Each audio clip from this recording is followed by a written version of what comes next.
नमस्कार, स्वदेश न्यूज देख रहे हैं आप। मैं हूं आपके साथ राखी और बात करेंगे पंचायत का पेच टाइट। उत्तर प्रदेश में जिला पंचायत अध्यक्ष ब्लॉक प्रमुख को हटाने और उनके खिलाफ अविश्वास प्रस्ताव को लेकर अखिलेश यादव की यदि हम बात करें, अखिलेश सरकार की बात करें तो उनके पुराने फैसले को योगी सरकार ने पलट दिया है। यानी सरकार ने पंचायत प्रतिनिधियों की जिम्मेदारी भी तय कर दी है और उनके हटाए जाने के डुलमल सिस्टम का भी पेच टाइट कर दिया है। अखिलेश सरकार के फैसले के खिलाफ योगी कैबिनेट में आए प्रस्ताव को सरकार ने अध्यादेश के जरिए राज्यपाल को भेजा था। राज्यपाल आनंदीबेन पटेल ने इसे मंजूरी दे दी है। क्षेत्र पंचायत और जिला पंचायत अध्यादेश 2022 के अनुसार अब जिला पंचायत अध्यक्ष और ब्लॉक प्रमुख को हटाने के लिए 2/3 बहुमत होना जरूरी होगा और निर्वाचन के 2 साल बाद ही हटाया जा सकेगा। अब ये प्रस्ताव 2 साल से पहले नहीं लाया जा सकता। पंचायत प्रतिनिधियों को सेफ जोन में रखते हुए योगी सरकार ने यह फैसला लिया है और उसके बाद पंचायती राज विभाग ने क्षेत्र पंचायत और जिला पंचायत संशोधित अध्यादेश 2022 की अधिसूचना भी जारी कर दी है। प्रदेश में यह व्यवस्था प्रभावी भी हो गई है। सरकार के फैसले के बाद अब प्रदेश में जिला पंचायत अध्यक्षों और ब्लॉक प्रमुखों को उनके पद से हटाना आसान नहीं होगा।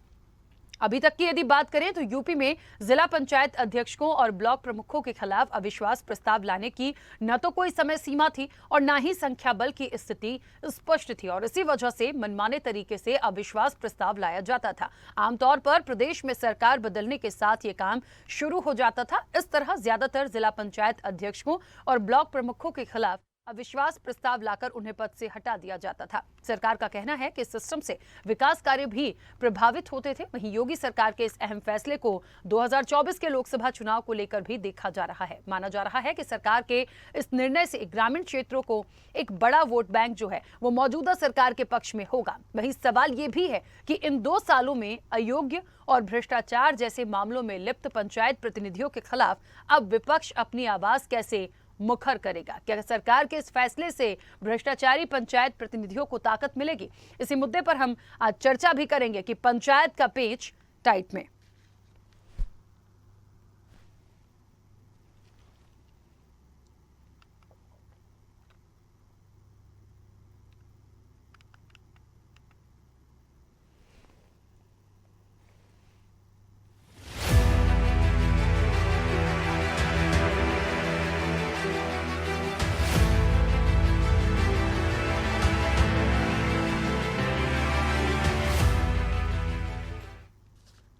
तो पंचायत का पेच टाइट। पंचायत प्रतिनिधियों पर सरकार का जो फैसला है वो कितना अहम है?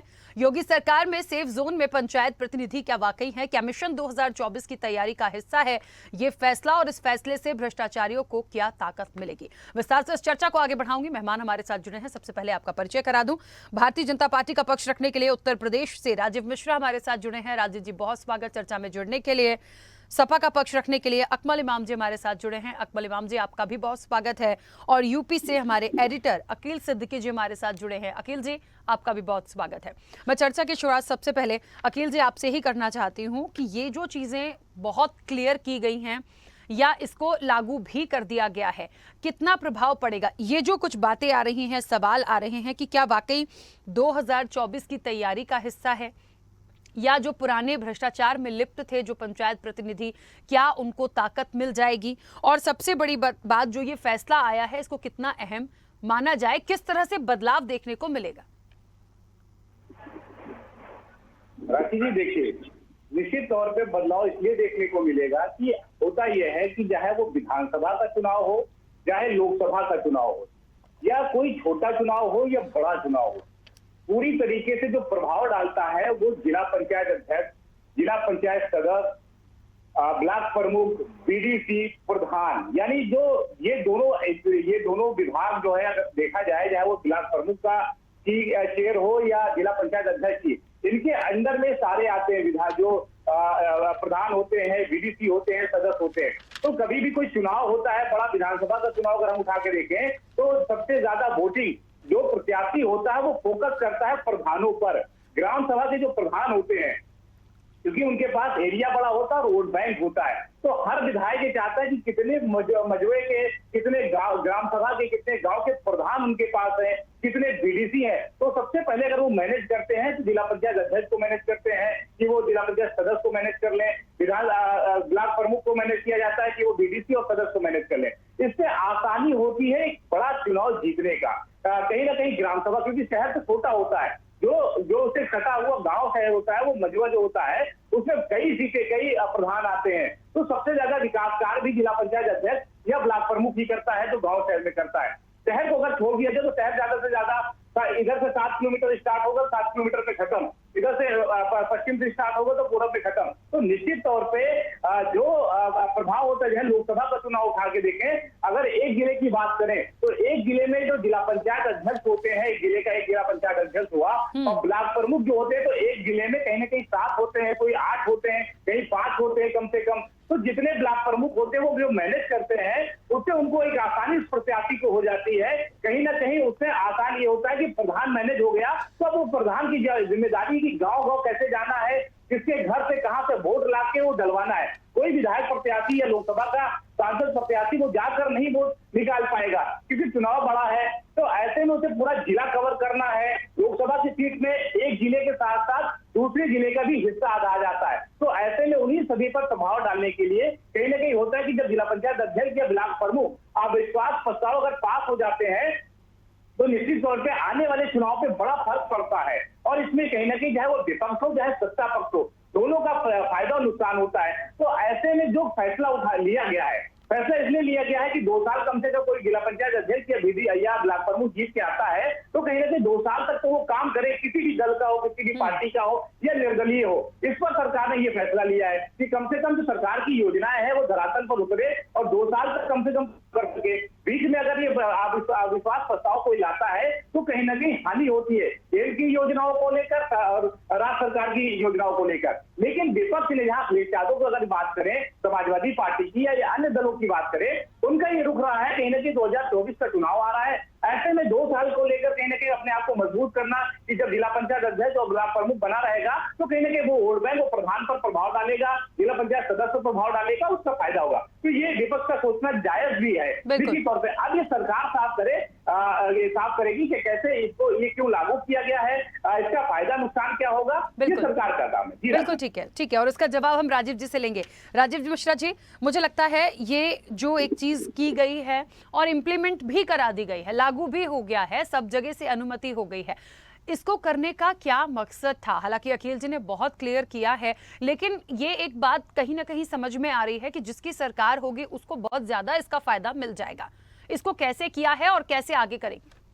बहुत लाजिक चीज है राखी जी। आप एक बात समझिए, जब ब्लॉक प्रमुख जीत के आता था तो उसको सदस्य कौन, उसको वोट कौन देता था? बीडीसी देता था। जिला जो पंचायत अध्यक्ष जीतता था जिला पंचायत सदस्य देता था। वो जब सदस्य देता था वो 2 साल काम नहीं करता था, ये भ्रष्टाचारी का बन गया था गढ़ की इनको हटाना है, मुझे फिर दूसरा ब्लॉक प्रमुख लाना है, ये लाना है। अब ये है कि 2 साल तक स्थायी काम करेगा, 2 साल में उसको पता चलेगा कि मैंने 2 साल में क्या क्या काम किया। और जिस तरह से जब विकास करा, जब उसको चुन के आपने ब्लॉक प्रमुख 2 साल के लिए भेजा है तो 2 साल की उसकी परफॉर्मेंस भी देखी जाएगी, किस तरह से उसने काम किया। अरे उसने काम नहीं किया तो 2 साल बाद हटाया जाएगा, लेकिन 2 साल तक उसको कोई छू नहीं सकता। ये जिस तरह से भ्रष्टाचार होता था कि आज आप हटा देंगे, बीडीसी अलग आ जाते थे 20 सदस्य, आज हम इनको हटा देंगे, वो दबाव भी खत्म हो गया। अब 2 साल तक वो स्वतंत्र होकर काम करेगा। और विकास जो हमारी मोदी योगी जी की सोच है कि उत्तर प्रदेश धरातल पे नीचे तक काम चले, विकास कहां से काम होगा? जब गांवों की रोड बनते हुए शहर में आएगा तो तब विकास दिखेगा, और जब तक गांवों की रोड नहीं बनेगी जब तक विकास नहीं दिखेगा। और इन्होंने ये काम अचूक परिवर्तन किया है, छोटा मोटा परिवर्तन नहीं किया है। जो पूरा ला के शासन कैबिनेट में ला के प्रस्ताव राज्यपाल जी के भेज के मंजूरी देकर ये सब प्रस्ताव आया है, तो ये काम के लिए ये योगी जी की पैनी निगाह है और निश्चित इसमें बहुत बड़ी सफलता होने जा रही है। 2 साल तक उसका एक प्रोफाइल भी बनेगी, उसकी एक बुकलेट भी बनेगी। 2 साल में तुमने क्या क्या काम किया, कैसे विकास किया और कैसे कितना पैसा आया, उसकी जिम्मेदारी भी तय होगी। और जिम्मेदारी तय भी होनी चाहिए, जिला पंचायत अध्यक्ष की भी जिम्मेदारी तय होनी चाहिए, ब्लॉक प्रमुख की भी तय होनी चाहिए, बीडीसी की भी जिम्मेदारी तय होनी चाहिए, पंचायत सदस्य की भी तय होनी चाहिए, प्रधान की भी तय होनी चाहिए। सरकार चुन के भेज रही है, जनता आपको चुन के भेज रही है, उसका आप रिजल्ट क्या दे रहे हो? आप कह रहे हो कि आज हटा देंगे। अगर ब्लॉक प्रमुख को 2 साल तो मौका देना ही चाहिए। अगर कोई सरकार बनती है तो 5 साल मौका दिया जाता है। इसी तरह सरकार ने भी बहुत अच्छा निर्णय लिया कि 2 साल तक हम ब्लॉक प्रमुख और जिला पंचायत अध्यक्ष को मौका देंगे वो काम विकास करे। ये बहुत ही अच्छी पहल निगाह है, मैं उनको अभिनंदन करता हूँ योगी जी का। ठीक है। अच्छा, एक बात और है लेकिन राजीव जी, मुझे बताइए, जो लोग भ्रष्टाचार या फिर अयोग्य होंगे या भ्रष्टाचार में लिप्त होंगे या ठीक से काम नहीं कर रहे होंगे, और यदि ये सूचना विपक्ष के पास है और उनको लगता है कि हमें ऐसे लोगों को सामने लाना है, तो अब ये तो 2 साल का बाउंडेशन हो गया, विपक्ष कैसे उनके लिए आवाज उठाएगा? यदि उठाएगा भी तो यहाँ तो पैक्ड है 2 साल के लिए, कुछ होना नहीं। सारे, आप बिल्कुल बहुत अच्छी बात कही, ऐसा नहीं कि सारे साधन है, लेकिन अगर कोई भ्रष्टाचार करेगा या कोई उस पर करेगा तो उस पर भी कार्रवाई होगी। ऐसा नहीं कि कोई कार्रवाई नहीं होगी। और योगी जी में जीरो टैलेंट पे काम कर रहे हैं। जिस तरह से हम लोग ने ऑनलाइन जो काम करने का काम चालू किया, पैसा सीधे ट्रांसफर करने का, प्रधान के खाते में पैसा देखने का काम किया, वीडियो क्या पैसा लाइन देने का काम किया, उसकी फोटो बनती है। अब रोड बनती है तो ऐसे नहीं होता है, उसकी पूरी प्रोजेक्ट की रोड कहां से कहां तक बननी है उसकी फोटो लगती है, तब उसके बाद वो रोड बनने का काम चालू होता है। ये काम अगर ऑनलाइन करने का काम किया तो योगी जी ने बहुत बड़ा काम किया है, छोटा मोटा काम नहीं है। आज उत्तर प्रदेश में नीचे से विकास चल रहा है। और सच में आज उत्तर प्रदेश हम लोग का 2000 ये फाइनल चुनाव है। 2000 हम लोग जो 24 में चुनाव लड़ने जा रहे हैं, ये फाइनल चुनाव होने जा रहा है और हम लोग को अभी से तैयारी करनी चाहिए थी। और जिस तरह हम लोग ने हमको विश्वास जनता ने दिया, लोकसभा में मुझे बहुमत दिया, विधानसभा में बहुमत दिया, नगर निगम में बहुमत दिया, पंचायत में बहुमत दिया, ब्लॉक प्रमुखों में बहुमत दिया। अगर सब में बहुमत दिया है तो मेरी जिम्मेदारी तय होती है कि मुझे विकास नीचे से ऊपर तक ले जाना है। ये काम अगर कोई कर सकता था, उत्तर प्रदेश का योगी ही कर सकता है। ठीक है, ठीक है। अकमल इमाम जी, कितना सहमत हैं इस फैसले से? क्या जिस तरह से इसको लागू किया गया है, या ये आगे पूरी एक, मुझे लगता है 2 लोगों ने, अकील जी ने भी बहुत क्लियर कर दिया, राजीव जी ने क्लियर कर दिया, मुझे जो सवाल लेना था वो मैंने उनसे पूछा ही है। क्या लगता है आपको कि क्या सब कुछ बहुत अच्छे से होगा या विपक्ष को कहीं परेशानी आएगी? किस तरह से लेती समाजवादी पार्टी से? राखी जी, हमारे भारतीय जनता पार्टी के प्रवक्ता ने ही अपने आप ये स्वीकार कर लिया कि भारतीय जनता पार्टी कोई भी काम करती है वो चुनाव के लिए करती है। हर वक्त ये चुनावी मोड में रहते हैं, इनका विकास से, जनता से कोई लेना देना नहीं होता है। देखिए, जो इन्होंने ये काम किया, इसके लबो लबाब में जाइए, पीछे देखिए। भारतीय जनता पार्टी की सरकार थी, भारतीय जनता पार्टी की फिर सरकार बनी। जिन लोगों ने जिला पंचायत का अध्यक्ष का चुनाव जीता हो या ब्लॉक प्रमुख का चुनाव जीता हो, ये सबको पता है कि सत्ताधारी दल इसमें जो भी महत्वपूर्ण पदों पर जिला अध्यक्ष या प्रदेश के बड़े पदाधिकारी होते हैं, उनका पूरा हस्त होता है और काफी पैसा उनका लगता है। कुछ जगहों पर बड़े लोग पैसा लेते हैं, तब टिकट देते हैं और उनको बनवाते हैं। तो ये जो उन लोगों का एक दबाव था, ये लोकतंत्र की हत्या करने का प्रयास किया गया, जो भारतीय जनता पार्टी करती रहती है, जिसके लिए कुख्यात है। लोकतंत्र की हत्या के लिए भारतीय जनता पार्टी कुख्यात है। लोगों की आवाज दबाते दबाते ये ब्लॉक बीडीसी और जिला पंचायत के सदस्यों के भी आवाज दबाने का इन्होंने काम किया। ये अपने लोगों को जो भ्रष्टाचार में घिरे हुए हैं, जो लूट रहे हैं, जिन्होंने काफी माल पैदा किया है, जिससे जिला भाजपा की जिला अध्यक्षों की, भाजपा के नेताओं की गाड़ियां दौड़ती हैं, उनके खर्चे चलते हैं, उनके खर्चों को बचाने के लिए एक साधन दिया है। तो भारतीय जनता पार्टी का तो ये काम ही है, इस तरह से करते रहें। लेकिन ये जो सोच रहे हैं, इसका ठीक उल्टा होगा, क्योंकि जिला पंचायत अध्यक्ष अकेले चुनाव में वोट नहीं दिलवा देता, वोट दिलवाता है जिला पंचायत का सदस्य और बीडीसी। ब्लॉक प्रमुख और जिला अध्यक्ष कहने से वोट नहीं मिलता। 24 को देख करके इन्होंने जो निर्णय लिया है वो इनकी सोच होगी, लेकिन मेरी सोच, मेरी समझ ये कहती है कि भारतीय जनता पार्टी के लोगों की जो पूंजी लगी हुई है, उस पूंजी को पूरी तरह से निकालने के लिए, भ्रष्टाचार को बढ़ावा देने के लिए और जिला पंचायत सदस्यों की, बीडीसीओं की आवाज को दबाने के लिए, भ्रष्टाचार को बढ़ावा देने के लिए योगी जी ने ये निर्णय दबाव में लिया है, उन लोगों के दबाव में लिया है जिन लोगों ने इसमें पैसा इन्वेस्ट किया है। और इसका दूरगामी परिणाम होगा। जिला पंचायत के पास बड़ा बजट होता है, ब्लॉक प्रमुख के पास बड़ा बजट होता है, और किस तरीके से काम होता है सबको मालूम है। कितना इसमें लूट, कितना भ्रष्टाचार होता है। अगर बात सुनवाई ने, एक गांव का बीडीसी अगर कोई सड़क का प्रस्ताव करता है तो उससे पहले पैसा मांगा जाता है। हम लोग देख रहे हैं, हम लोग गांव के रहने वाले हैं, हम लोग यही गांव के ही क्षेत्र से हैं और हम लोग को खूब पता है किस तरह से ब्लॉक प्रमुख और किस तरह से जिला पंचायत में कितना कमीशन चलता है और कितना काम होता है। ये लूट पाट की सरकार है, ये सूट बूट की सरकार है। ये लोग हर जगह से लूटना चाहते हैं और ये जो फैसला लाए हैं इसमें पूरी तरह से इनकी नीति यही है कि इनके नेताओं का, इनके कारोबारियों का जो पैसा लगा हुआ है वो पैसा डूबे ना, क्योंकि अगर ये 1 साल के अंदर हटाए जाएंगे वो पैसा नहीं निकाल पाएंगे, दूसरा कोई आएगा, फिर वो पैसा दे करके बीडीसीओ को और जिला पंचायतों को मैनेज करके वो आएगा। एक तरीके से भ्रष्टाचार को बढ़ाने के लिए इन्होंने ये काम किया कि खूब 2 साल तक मन भर के जितना लूट सको लूटो, तब तक तुम्हारा सिस्टम ठीक ठाक हो जाएगा, उसके बाद कौन आएगा कौन जाएगा। 24 के चुनाव में इसका खामियाजा योगी जी को और मोदी जी को भुगतना पड़ेगा। वैसे भी जनता नाराज है, डीजल पेट्रोल। लेकिन एक मौका है अकमल इमाम जी, विपक्ष के पास एक मौका रहेगा। यदि आपको लगता है कि कोई गलत कर रहा है तो आप उस पर कार्रवाई करवा सकते हैं। राजीव जी ने स्वीकारा है कि ऐसा नहीं है कि 2 साल बांध दिया तो बांध दिया, यदि कोई गलत है तो कार्रवाई होगी। राखी जी एक बात बता दीजिए कि मोदी जी और योगी जी के फैसले जितने भी हैं, जो भी जन विरोधी फैसले हैं, आज तक एक बता दीजिए कि विपक्ष ने आवाज उठाई हो और इन लोगों ने सुना हो। इन लोगों ने तो हर उल्टा सीधा काम किया है। इन्होंने पूरे देश की संपत्तियों को, कौड़ियों को भाव बेचा, विपक्ष चिल्लाता रहा, कहाँ किसी की बात सुनी गई। इन्होंने विपक्षियों के घर बुलडोजर से गिरा दिए और लोग चिल्लाते रहे कि भैया देख तो लो, चेक तो कर लो। बेईमानी करके पहले का नोटिस काट के और तुरंत मकान गिराने का काम जो किया गया, ये भी तो लोगों ने देखा है ना। ठीक है, इन लोगों ने अनैतिक काम किया है, हमेशा करते आए हैं, करते रहेंगे। इनको भारत के संविधान से कोई लेना देना नहीं। इन्होंने न संविधान पढ़ा है, न ये संविधान जानते हैं, न संविधान पर चलना चाहते हैं। क्योंकि महात्मा गांधी और डॉक्टर अंबेडकर को मानने वाले लोग नहीं है। राजीव जी कुछ कहना चाह रहे हैं, मुझे लग रहा है जवाब में बहुत सारे लोग हैं। राजीव जी बोलिए। मेरे मित्र जिस तरह से बता रहे हैं कि भ्रष्टाचार होगा, भ्रष्टाचार कैसे होगा जरा मुझे वो भी बता दें। भ्रष्टाचार उस तरह से होता है, लोगों ने पैसा लिया है। बात सुन लीजिए मित्र, आप बोल रहे थे तो मैंने नहीं बोला। अगर पहले आप बोल लो या फिर मैं बोलूं तो फिर आप बताओ, उसका जवाब दो। नहीं, आप बोलिए, है ना। जब भ्रष्टाचारी क्यों हो रहा है बताइए। आय से अधिक संपत्ति किसकी जांच हो रही है?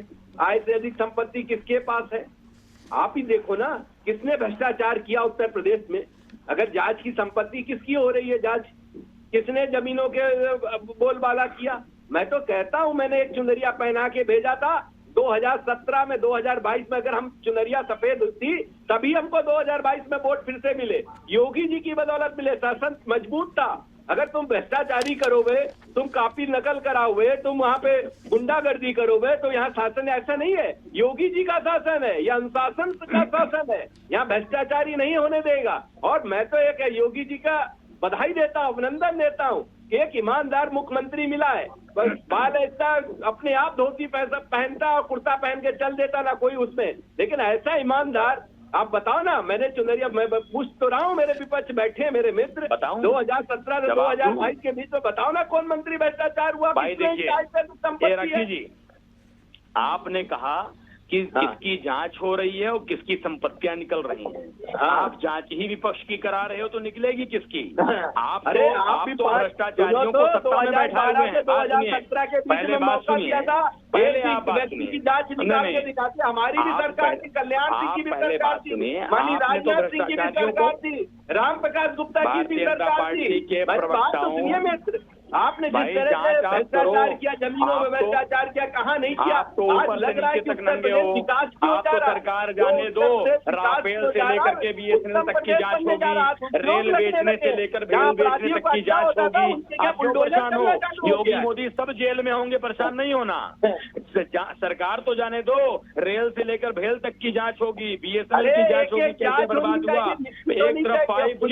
एक तरफ 5G कर रहा है रिलायंस, और दूसरी तरफ BSNL 4G भी लागू नहीं कर पा रहा है, क्योंकि तुम्हारे लिए मोदी जी के दोस्त पहले हैं, देश पहले नहीं है। मोदी जी के लिए मोदी जी। एक मिनट देखिए, एक बात बहुत स्पष्ट है। अकमल इमाम जी, राजीव जी, चलिए मैं बीच में रोक रही हूँ, 1 मिनट। अभी समझ में आएगी तस्वीर पूरी तरह से। अखिल जी बैठे हैं, बता देंगे, यूपी से ही है ना, पूरी तस्वीर बता देंगे क्या है क्या नहीं है। अखिल जी, में जो जाता है पवित्र हो जाता है ना। ठीक है अखिल जी, पवित्र हो जाता है बीजेपी में जाकर के। अखिल जी देखिए, ये पक्ष विपक्ष है, ये आरोप प्रत्यारोप लगाएंगे, एक को तारीफ करनी है, दूसरे को उसमें से खामियां निकालनी है, तो ये चीजें होती रहेंगी। सवाल ये है कि उत्तर प्रदेश में यदि हम त्रिस्तरीय पंचायत चुनाव के पिछले साल की बात करें, अप्रैल मई में कराए गए थे और कम से कम 3050 सीटें थी जिला पंचायत की। अब पूरे आंकड़े यदि मैं यहाँ पर दूं किसको कितनी सीटें मिली तो बहुत वक्त लग जाएगा, लेकिन सबसे ज्यादा जो मेरे पास है 944 निर्दलीय उम्मीदवारों को मिला था। लेकिन एक बात और है, एक बात और भी है यहाँ पर, इन्होंने लूट करके बनाई अपनी सत्ता। निर्दलियों के साथ साथ कहीं ना कहीं एक बात तो है कि जो ग्रामीण क्षेत्रों का एक बड़ा वोट बैंक है वो वर्तमान में जो सरकार है इस फैसले के बाद उसको ज्यादा फायदा मिलेगा। तो मुझे लग रहा है कहीं ना कहीं कि जो किया गया है उसमें प्रॉफिट देख के ही पूरी जो कहते हैं ना बिसात बिछाई गई। बिल्कुल राखी जी, निश्चित तौर पर यही है। देखिए होता क्या है कि अभी जैसे अहमद इमाम जी ने कहा, राजीव जी अपना बयान जब उन्होंने रखा, अपनी बात को रखा, तो वो ये बात एक्सेप्ट वाकई कर रहे थे कि हम चुनाव की तैयारी में थे। बीजेपी तो इस पर रहती है, सपा ये पहले किसी को समझ ले कि बीजेपी हमेशा एक रोड मैप बना चुकी है कि अगर चाहे वो लोकसभा का चुनाव खत्म हुआ तो दूसरे चुनाव में लगना है, विधानसभा खत्म हुआ तो नगर निगम के चुनाव में लगना है, तो उसकी तैयारी में लग जाती है। पंचायत यहाँ पर बैठकें होती हैं, केंद्र सरकार के मंत्री आते हैं, प्रभारी आते हैं, तो वो बीजेपी इस पर लगी हुई है कि एक चुनाव के हमने अगर संपन्न करा लिया है तो दूसरा चुनाव को कैसे जीतना है, बूथ स्तर पर कहाँ पे मजबूत करना है कार्यकर्ताओं को, वो से बैठकें करती है। इससे विपक्ष को झल्लाना नहीं चाहिए, इससे विपक्ष को काम करना चाहिए। अखिलेश यादव जी को अगर देखिए अभी जो वहां पे अभी विधानसभा का जो सत्र चला मानसून सत्र, उससे पहले जब मानसून सत्र शुरू हो गया तब वो रोड पे उतर रहे हैं। उनको पहले अगर 7 दिन पहले अगर ये यही काम सड़क पर उतर के जनता की आवाज को लेकर सड़क पर आ जाते और बोलते कि विधानसभा सत्र शुरू करना चाहिए, जनता की समस्याओं की बात करनी चाहिए, तो इसका फायदा अखिलेश यादव को मिलता। जब विधानसभा सत्र शुरू हो गया फिर सड़क पर उतरने का कोई मतलब नहीं रह जाता। तो बीजेपी उस मोड पर काम कर रही है कि हमें अगला चुनाव कैसे जीतना है, ये निश्चित तौर पर है। अब आ गई बात कि जिला पंचायत अध्यक्ष को मैनेज कर लिया गया या ब्लॉक प्रमुख को मैनेज कर लिया, तो ये हर सरकार में होती है, चाहे वो बीजेपी हो, चाहे वो सपा हो, चाहे वो बसपा हो। मायावती के दौर पे क्या था कि जिला पंचायत अध्यक्ष की जो सीटें थी वो सबसे ज्यादा ली गई थी। क्यों? क्योंकि कहीं ना कहीं सरकार थी और सरकार का एक दबाव होता है। ये सही बात है, दोनों लोगों ने अपनी बात को जो रखी है कि कहीं ना कहीं वो सत्ता पक्ष का ही होता है, उससे वोट बैंक सबसे ज्यादा है। मैंने पहले ही स्पष्ट कर दिया कि विधानसभा का चुनाव हो, लोकसभा का चुनाव हो, ये सबसे ज्यादा प्रभाव डालती है। निश्चित तौर पे कि जिला पंचायत अध्यक्ष वोट जाके मांगेगा नहीं, वो मैनेज करेगा जिला पंचायत सदस्यों को, बीडीसी को, ब्लॉक प्रमुख बीडीसी को मैनेज करेंगे, कहीं ना कहीं तो जो प्रधान है उनको मैनेज करेंगे, तो वही तो घर पे जाके वोट। अब इस पर कौन कितना काम कर सकता है? देखिए बीजेपी ने अगर उसको बाउंड कर दिया तो उसका लाभ उसको मिलेगा, वो कहीं ना कहीं रोड मैप बना के इस पर कहीं ना कहीं मोहर लगाई होगी। अब विपक्ष इसे कैसे तोड़ता है या विपक्ष कैसे इस पे काम करता है जिससे कहीं ना कहीं विधानसभा में चाहे वो प्रधान हो चाहे बीडीसी हो, उनके साथ कितने लोग खड़े होते हैं, ये देखने वाली बात होगी। बिल्कुल ठीक है, लेकिन एक बात तो है कि अब फिलहाल तो ये चीजें लागू हो गई हैं और मुझे लगता है कि सरकार का जो निर्णय है उसको तो फिलहाल अब नहीं बदलेंगे, जो इम्प्लीमेंट हो गया सो हो गया। अब विपक्ष को देखना है कि इन तमाम चीजों में जो दावे सत्ता पक्ष कर रहा है कि यदि कोई घोल घपला करता है तो हम उसको सामने लाएंगे, उसकी आवाज उठाएंगे, यदि हमारे पास शिकायत आती है तो हम कार्रवाई करेंगे। तो मुझे लगता है विपक्ष को अब इन तमाम चीजों पर नजर रखनी होगी और आने वाला जो इलेक्शन होगा निश्चित तौर पर उसके लिए आपको अपनी पकड़ मजबूत करनी है और आप अपनी जगह कैसे बनाएंगे इस पर फोकस करना होगा। क्योंकि समय की सीमा है, मुझे बीच में रोकना होगा। आप सभी मेहमानों का बहुत शुक्रिया इस चर्चा में जुड़ने के लिए। तो देखिए कहीं ना कहीं पंचायत पर पेच टाइट, अब फैसला तो ऐसा आया है, अपने प्रॉफिट का कहीं ना कहीं सरकार ने देखा है। अब इसमें आगे क्या होगा ये देखना वाकई दिलचस्प होगा, लेकिन फिलहाल इन चीजों को लागू कर दिया गया है और ऐसे ही आगे फिलहाल इसे चलाना होगा। इस चर्चा में इतना ही, दीजिए इजाजत, नमस्कार।